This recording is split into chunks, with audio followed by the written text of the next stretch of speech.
recapitulando o que nós vimos até aqui, até o capítulo 3 de Apocalipse, as coisas que tens visto e as que são. E quando o Senhor fala para João, ele fala, escreve as coisas que tem visto, as que são e as que depois dessas irão acontecer. Então, Apocalipse até o capítulo 3 foram as coisas que ele viu, ou seja, o Senhor revelando a ele, depois as coisas que são, que é o período da igreja da qual João, aqui na terra, estava fazendo parte naquele momento. Que daí vem as 7 cartas às 7 igrejas. O capítulo 4, depois dessas coisas, ele começa desta maneira. Então, são as coisas após o tempo da igreja, após o tempo das coisas que são. E já é um cenário no céu. Ele sobe e vai observar agora o que existe, o que está acontecendo no céu. E ali nós vamos os capítulo 4 e 5 a cena fica restrita ao céu. No capítulo 5 nos fala de um livro, escrito por dentro e por fora, selado com 7 selos. Esse livro, a gente viu a semana passada, seria como um processo judicial, e lá dentro está tudo o que deve estar, todas as acusações, as sentenças, as possibilidades, está tudo lá. E aqui, no capítulo 6, agora, a cena volta para a terra, mas a igreja não está mais na terra, ela foi tirada no arrebatamento, no final do capítulo 3. E esses selos desse livro, que aparece no capítulo 5, os 7 selos, vão começar a ser abertos. Primeiro vão abrir os 6 selos aqui no capítulo 6, e o 7º selo vai ser aberto no capítulo 8. Estes selos são juízos de Deus endereçados à terra. Uma vez que o homem rejeitou totalmente Deus, então haverá juízos agora lançados sobre a terra. E é importante nós entendermos que, enquanto a igreja estava aqui na terra, ela sempre foi uma estrangeira, uma peregrina na terra, ela não tinha nada a ver com a terra. A igreja é celestial, na sua origem e no seu destino. Ela veio do céu, por assim dizer, porque é uma obra que o Espírito Santo, vindo do céu, formou aqui na terra o corpo de Cristo, para depois levar essa mesma igreja, ou no corpo de Cristo, ou a noiva do Cordeiro, de volta para o céu. Ela vai aparecer de novo como noiva no capítulo 19 de Apocalipse. Mas enquanto isso, ela não aparece mais. Aqui tudo tem a ver com a terra, com os habitantes da terra, e agora também com os que irão crer nesse tempo de grande tribulação, que é o período em que o Espírito Santo não está mais na terra, e num determinado momento desse tempo, que são 2 partes basicamente, são os 7 anos, a última semana, Septuaginta, é isso que fala? Assim que fala? 70ª semana de Daniel, é a última semana da profecia de Daniel, capítulo 9. E aqui, então, as coisas se passarão na terra, e o caráter das pessoas que vão se converter na terra, haverá judeus que se converterão, passarão a pregar o evangelho do reino, anunciar que o reino está para ser estabelecido, que o rei vai voltar, o mesmo evangelho, ou semelhante ao que João Batista pregava, e a perseguição que eles vão sofrer é um pouco diferente daquela que os mártires cristãos sofreram e continuam sofrendo hoje. Os mártires cristãos, eles sofrem por causa, obviamente, da rejeição que os incrédulos têm de Cristo, contra Cristo. E descarregam toda a sua angústia, toda a sua ira, toda a sua raiva nos cristãos, naqueles que professam o nome de Cristo. Mas lá durante Apocalipse agora, nós vamos ver mártires também. Porém, o caráter deles é diferente, porque eles moram na terra, a esperança deles é terrena, como era de Israel no Antigo Testamento, e Cristo estava para voltar para reclamar o que é seu. Ou seja, para estabelecer o seu reino na terra. Então, esses homens que vão fazer oposição agora, no capítulo 6 em diante, são pessoas que não querem que Cristo reine na terra. Eles vão se opor a Cristo no mesmo caráter dos judeus, dos religiosos, dos fariseus, dos escribas, dos sacerdotes, se opuseram a Cristo quando ele estava aqui. Eles diziam, não queremos que este reine sobre nós. E Cristo vem tomar posse da terra, porque a terra foi criada para ele. Por ele e para ele todas as coisas foram criadas. Ele vai tomar posse. Então, eles não querem realmente abrir mão disso. E agora Deus vai julgar esses que habitam sobre a terra. E aí vem esses selos, então, que são selos de juízo, que o Cordeiro abre no versículo 1 do capítulo 6. Havendo o Cordeiro aberto um dos selos, olhei e ouvi um dos 4 animais que dizia, como em voz de trovão, vem e vê. Esse e vê, o Kelly, ele disse que não tem nos melhores manuscritos, que seria só vem, o que ele estaria dizendo ali. Alguns alegam que e vê seria a ordem dada a João, para ele observar o que estava acontecendo.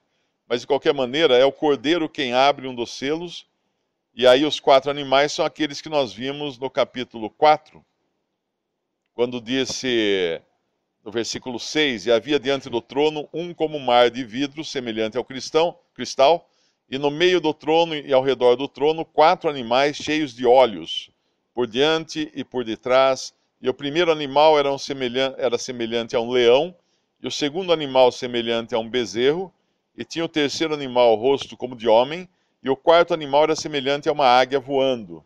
Esses são os 4 atributos aqui de Deus. Um é caráter real de Deus, de quem reina, de quem lidera, de quem tem o poder.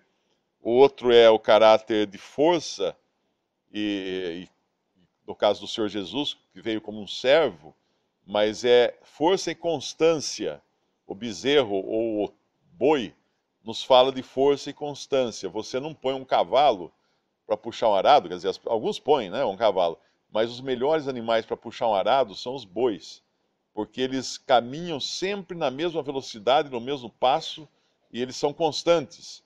E o arado anda um pouco mais, o cavalo vai um pouco mais rápido, um pouco mais devagar, se desvia do caminho, mas o boi não, ele tem uma direção certa e vai pisando pesadamente, né, a sua trilha. Depois vem o terceiro animal, o rosto de homem, nos fala de inteligência e discernimento. O quarto animal, semelhante a uma águia voando, nos fala de juízo rápido, de visão distante. As águias são os animais com melhor visão que existe na natureza. Eles conseguem distinguir um animalzinho de grande altura, um ratinho caminhando na terra, eles percebem, as águias percebem e são velozes em trazer juízo sobre o animal. Então são figuras dos atributos de Deus. E agora o primeiro animal,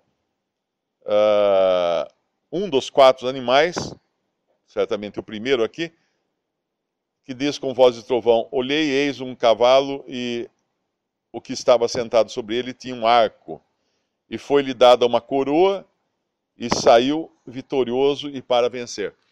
Uma das dificuldades do livro de Apocalipse é tentar interpretar os símbolos de uma maneira muito direta, porque às vezes a gente erra ao interpretarmos de forma direta. Alguns interpretam esse cavalo, com esse cavaleiro, com essa coroa, como se fosse Cristo, porque na realidade o Senhor vai aparecer mais adiante num cavalo branco também. Mas aqui não é ele, não é Cristo, aqui são juízos que são lançados sobre a terra.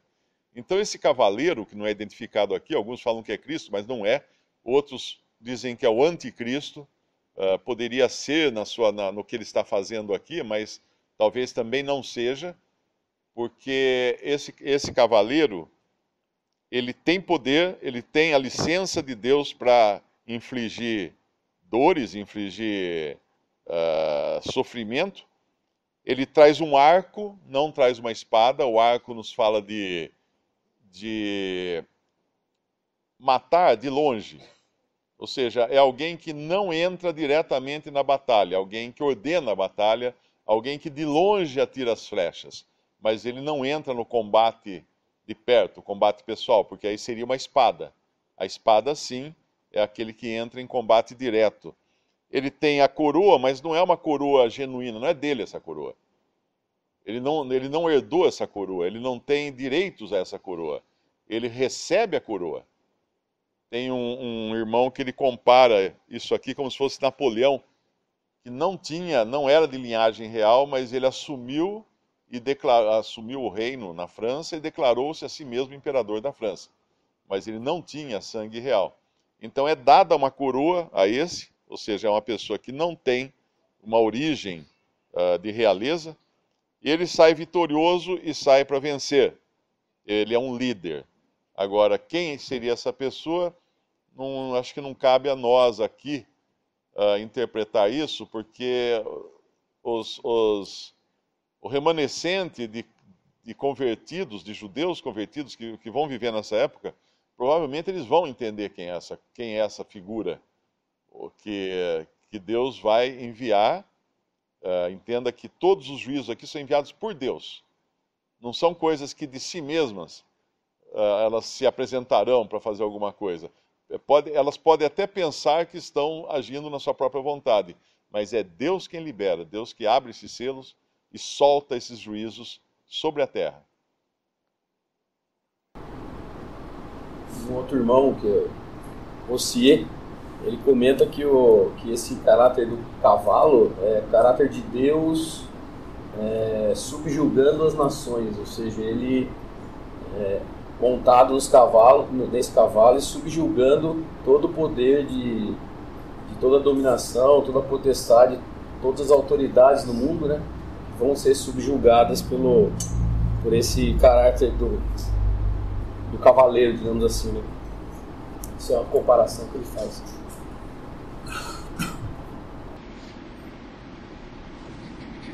E a gente sempre vai encontrar na palavra de Deus, como o Mário falou, não nos é dado o pensar, ou seja, eu penso que é isso ou eu penso que é aquilo. Isso na palavra de Deus não existe. Se nós partirmos para esse comentário, nós estamos saindo do caminho da verdade.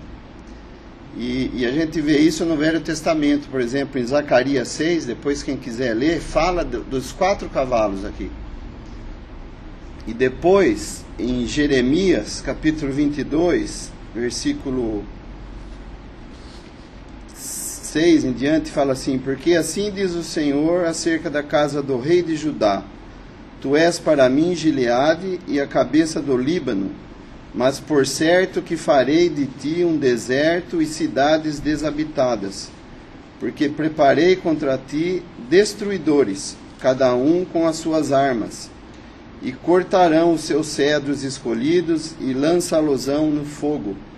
E muitas nações passarão por essa cidade, e dirá cada um ao seu companheiro: por que procedeu o Senhor assim com esta grande cidade?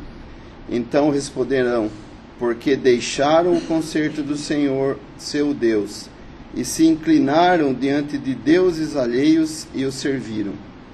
E também em Ezequiel 14, versículo 21, fala assim: porque assim diz o Senhor Jeová, quanto mais se eu enviar os meus 4 maus juízos, a espada e a fome e as nocivas alimárias e a peste contra Jerusalém, para arrancar dela homens e animais. Mas eis que alguns restarão nela, que serão levados para fora. Assim filhos como filhas, eis que eles virão a vós, e vereis o seu caminho e os seus feitos, e ficareis consolados do mal que eu trouxe sobre Jerusalém e de tudo o que trouxe sobre ela. Sereis consolados quando virdes o caminho e os seus feitos, e sabereis que não fiz sem razão tudo quanto tenho feito nela, diz o Senhor Jeová. Então nós vemos que geralmente a gente escuta dos homens, né, falando assim: nossa, se Deus é Deus de amor, por que Ele vai fazer tudo isso, vai trazer todo esse mal sobre a terra? Mas quando nós começamos a pensar assim, nós tiramos nossos olhos do real valor da obra de redenção que Deus, através do seu Filho Jesus Cristo, realizou. Porque nós, eu falo assim, os pecadores são dignos de juízo, por terem aqueles que rejeitam ou que rejeitarem a Cristo e a sua obra, vão ser dignos 100% de juízo. Não deve haver perdão. E isso com toda a justiça. E eles mesmos vão entender isso. Eles vão ter que confessar que deveriam ter aceitado a Cristo, a oferta de Deus, a oferta gratuita, em graça, mas rejeitaram. Então eles são dignos realmente de todo juízo. E Deus também é justo em fazer isso. Ele não está agindo com maldade proposital, mas não, porque custou, e custou muito a Ele, dar o seu único filho. E por isso que nós vemos, no final de tudo, sempre, Deus sendo louvado. Porque até nos seus juízos, Ele é digno de louvor. Para que ao nome de Jesus se dobre todo o joelho dos que estão nos céus e na terra e debaixo da terra, e toda língua confesse que Jesus Cristo é o Senhor, para a glória de Deus Pai. Isso está em, acho que é Filipenses, é isso? Eu estou lendo o quadro de longe, a letra é pequena. Filipenses 2. No final, como o irmão falou, tudo e todos vão reconhecer Deus e a justiça e Cristo como Senhor absoluto sobre tudo. E aqui, nessa sequência de juízos que vão cair, são quatro juízos, depois 4 selos relacionados aos 4 animais, e depois os outros selos. Tudo aqui, a gente, olhando de cima, de uma maneira geral, é uma guerra. A gente vê todas as características de uma grande guerra. Primeiro tem o que sai para lutar, vitorioso, para vencer. Existe, então, o movimento aqui de guerrear. Aí no versículo 2 e 4, 3 e 4, esse outro cavalo vermelho, ao que estava sentado sobre ele, foi dado que tirasse a paz da terra. E tirar a paz das terras nada mais é do que guerra. Só que aqui tudo indica que é uma revolução já, porque fala que matassem uns aos outros. E foi-lhe dada uma grande espada. Isso aqui provavelmente é uma consequência do primeiro selo. Entra então uma confusão geral no mundo e as pessoas acabam se matando uns aos outros, em revoluções, em brigas, em guerras internas. Aí o outro selo, no capítulo 5, no versículo 5, havendo aberto o terceiro selo, ouvi dizer o terceiro animal, vem e vê, e olhei, e eis um cavalo preto, e o que sobre ele estava sentado tinha uma balança na mão. E ouvi uma voz no meio dos 4 animais que dizia, 1 medida de trigo por 1 dinheiro, e 3 medidas de cevada por 1 dinheiro, e não danifiques o azeite e o vinho. Isso aqui é a carestia que se segue a uma guerra, a um tempo de guerra. Falta comida agora. Mas falta comida para quem? Para os pobres. Porque falta o alimento básico. Trigo, cevada. Mas não falta as vantagens que são geralmente para os ricos. Azeite e vinho, que é o supérfluo aqui. E isso numa guerra acontece isso também. Os pobres perdem tudo, passam fome, morrem de fome, mas os ricos conseguem se resguardar, eles têm os seus depósitos, eles têm as suas vantagens. Um perigo de se tentar interpretar o Apocalipse segundo os dias de hoje Eu me lembro que nos anos 80, em 82, acho que mais ou menos, 82, 83, eu trabalhava em São Paulo e aí eu indiquei para trabalhar no banco um irmão que foi quem pregou o evangelho para mim.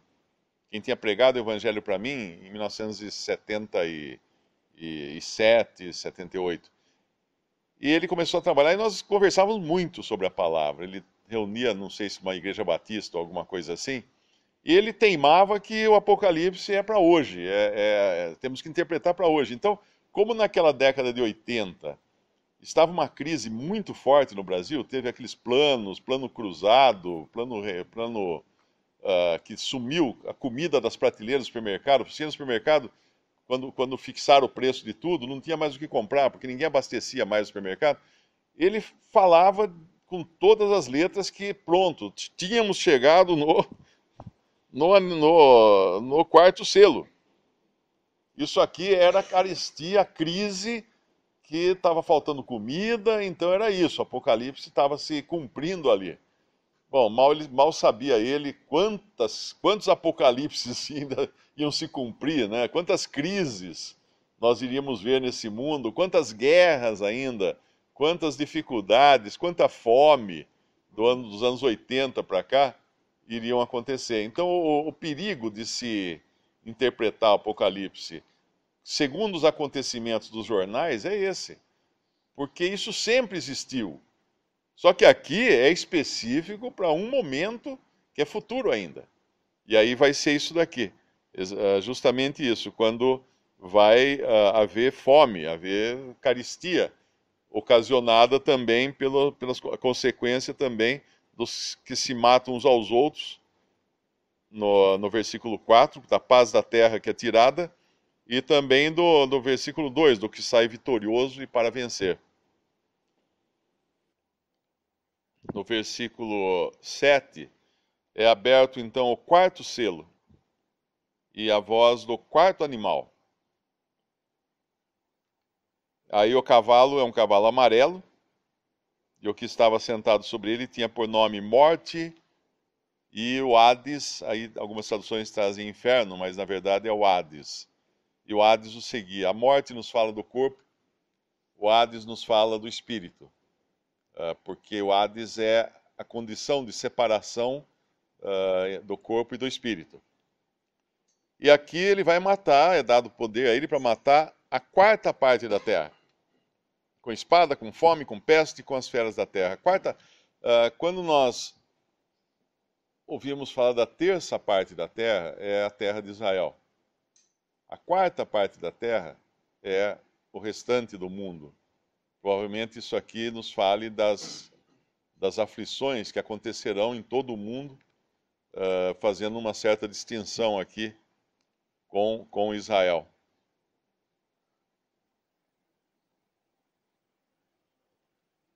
O quinto selo, ele aparece como um parênteses, ele não é necessariamente um juízo, como os outros 4 selos.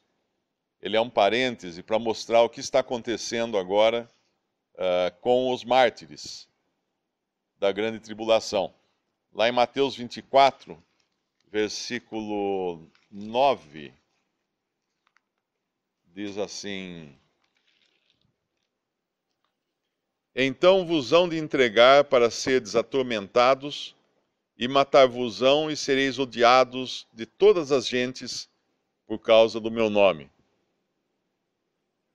Isso aqui são os mártires da grande tribulação. O capítulo 24 de Mateus é muito confundido entre os cristãos, porque pensam que está falando de cristãos aqui. Não está falando da igreja, não é o tempo da igreja. Mateus 24 é o tempo da grande tribulação. Obviamente ele está se dirigindo, o Senhor está se dirigindo aos discípulos ali, aos apóstolos, não como igreja, porque a igreja não existia, a igreja iria existir só em Atos 2, mas como judeus que eles eram, e falando do que iria acontecer no futuro na Judéia, porque o capítulo 24 é muito claro. No versículo 16, então os que estiverem na Judéia fujam para os montes, E no versículo 20, orai para que a vossa fuga não aconteça no inverno nem no sábado. Ou seja, eu não sou judeu, eu não estou na Judéia, eu não tenho nada com o sábado, porque eu iria me preocupar com algo que é dito para quem está na Judéia no sábado.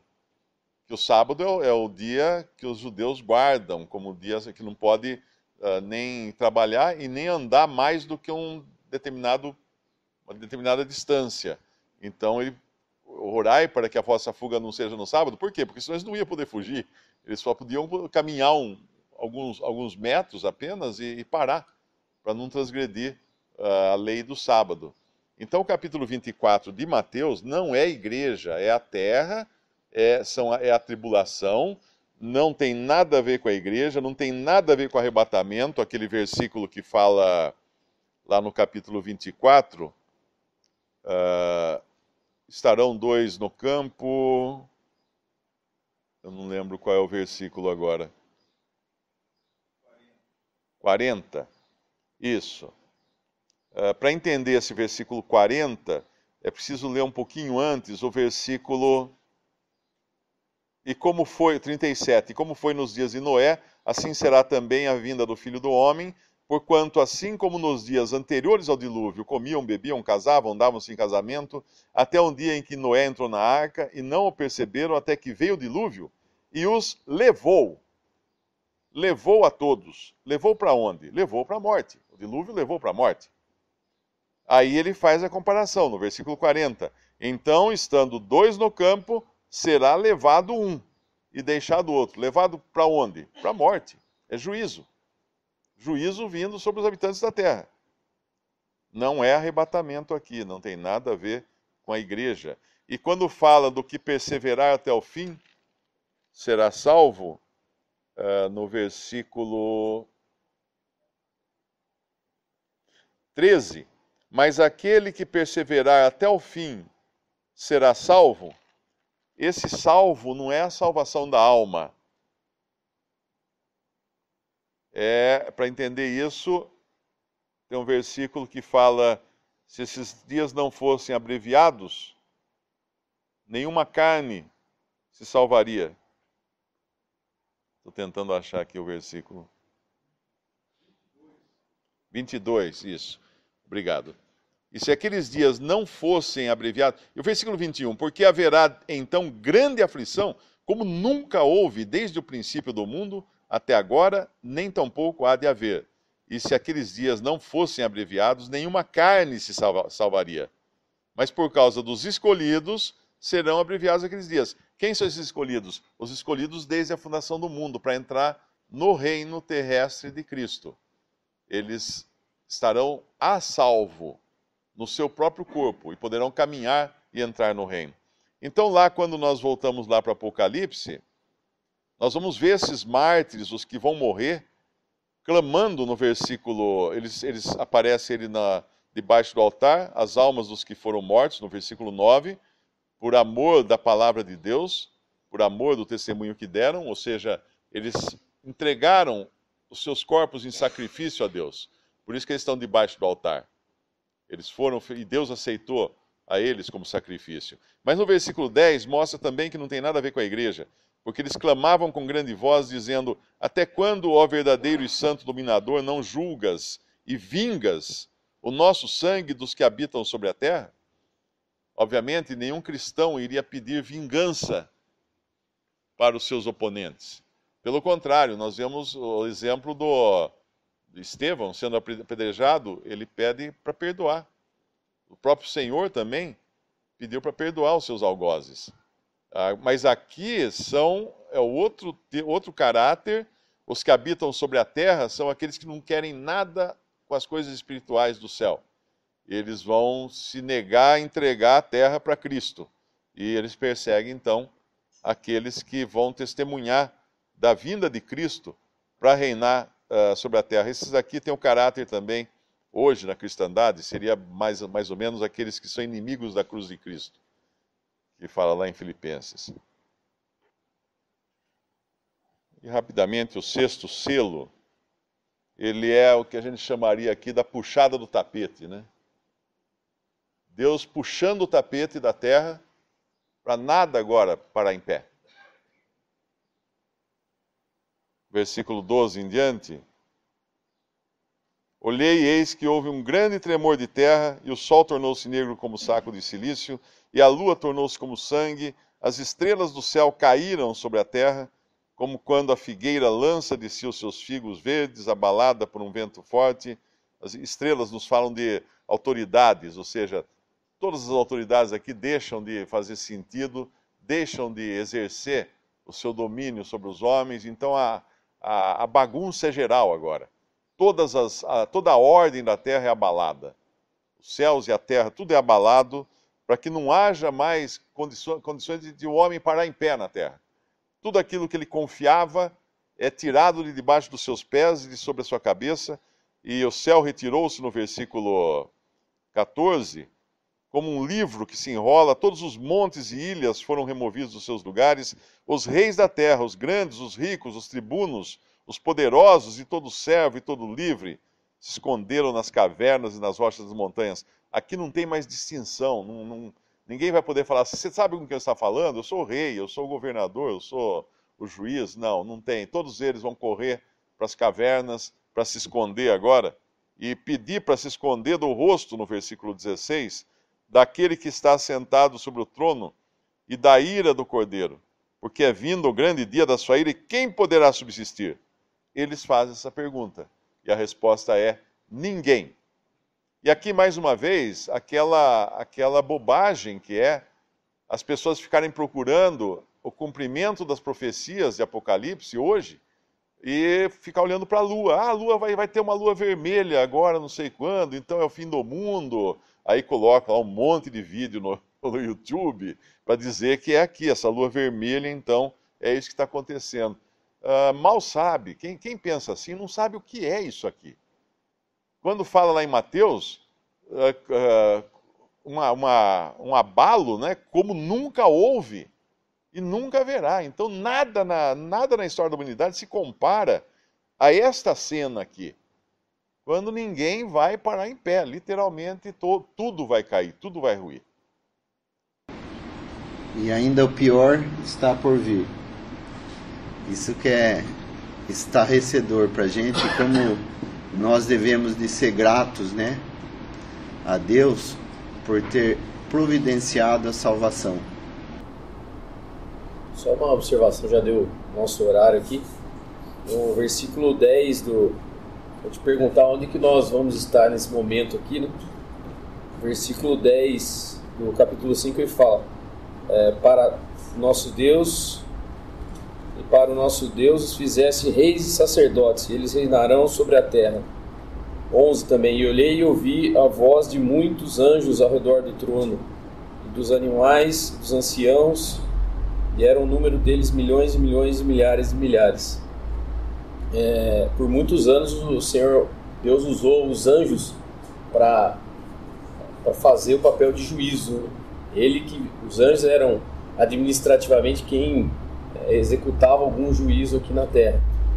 E nesse momento aqui houve uma diferença. Quem vai estar junto com o Senhor atuando, né, nos juízos seremos nós.